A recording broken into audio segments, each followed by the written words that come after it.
Alright, so I'm going to show you how to make a histogram.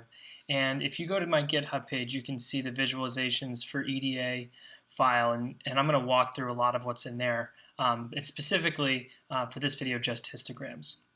So, like anything we do, we want to make sure that we create a name so that we can stay organized. And I'm going to use the same data set that we've been using before, that diamonds data set, and we're going to specifically look at the distribution of prices. So I'm going to look at price, and I'm going to make it a histogram. And that'll be the name of what I'm going to do. So the first thing that I'm going to do after I name it, again, is tell the computer to call the diamonds dataset, just like we did before when working with filter and select. The next thing I'm going to do, though, is use a function which is a part of that tidyverse package, which is called ggplot. This is what's going to allow us to make our visualization.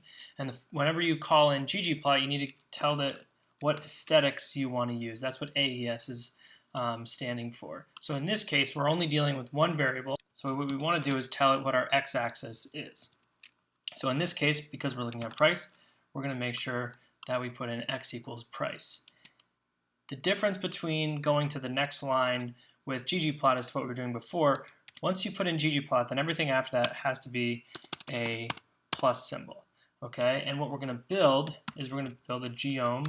And you can see there's a bunch of different options here for what you can, visualize. But in this case, what we're going to do is make a histogram. And let's just stop here, and this is going to be our first iteration of this histogram, and see what pops up. So you can see this is the most basic histogram that you can create with this data. It is listed the price and the count, or the number of diamonds, and it's given you some bin width and some scales on each of these axes, and it doesn't give you a title. So what we're going to do now is add in some of those things. So the first thing I want to do is change the bin width, because I think we could do a better job at showing the distribution than what they have here. You can see that there's a warning down at the bottom that says they made the bins equal 30, or there are 30 bins being shown here. So we can customize that.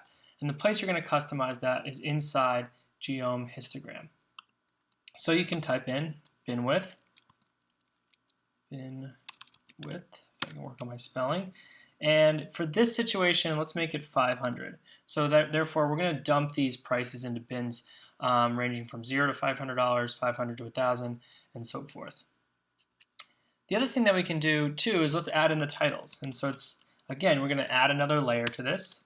And this layer, we're going to add the labels, or for abbreviation, labs. And we're going to say the x-axis, we want that to be the price. We want the y-axis, we can change that title to number of diamonds.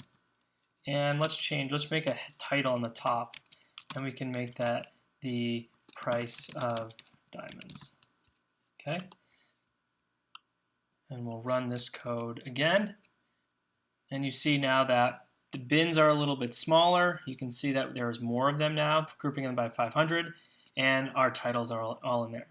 If you want to get more creative, we can change some colors. So let's make the fill of these bars equal to blue. And let's make the outline, or the color of the outline, white. And then the last thing we want to do is let's be a little bit more, we can customize the scales. So we can say what range we want it to go from, and then we want the tick marks to be, and we can do that for both the X and the Y axis. And so you just continue to add layers, and the command for that, for the X, is scale _ X continuous. And in this situation, the first thing we tell it is where do we want this thing to go from. In this case, let's say we want it to go from 0 to 20. So in that case, we'll write limit equals, and we'll say go from 0 to 20,000, not 20 obviously. And then comma. We want the breaks, or the little tick marks, we want those to be in a sequence from 0 to 20,000. And let's make the breaks in that sequence every 2,500, because we don't want to have too many of them. It'll start to get a little bit cluttered. So then when we put in the scale on the y-axis, we can pretty much do the exact same thing.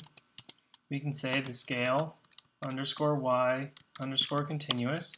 Okay, is going to equal to limit. We first have to tell it that we want it to go from, it looks like 0 to 10,000 is the best for this one because it doesn't look like it's going to go above that.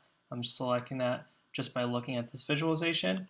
And then let's put the breaks as a sequence from 0 to 10,000, just like we did before, but going a different distance. And then let's make them every 1,000.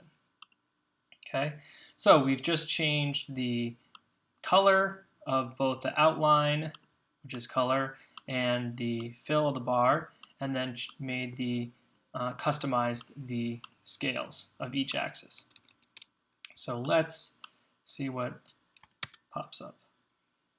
All right, so there's a little bit better view of it because of the fact of all the different customizations we've done, and this is where it comes, you got to look to the principles of our visualizations to make sure you're appropriately selecting bin width, appropriately labeling the scales, and adding in the right titles.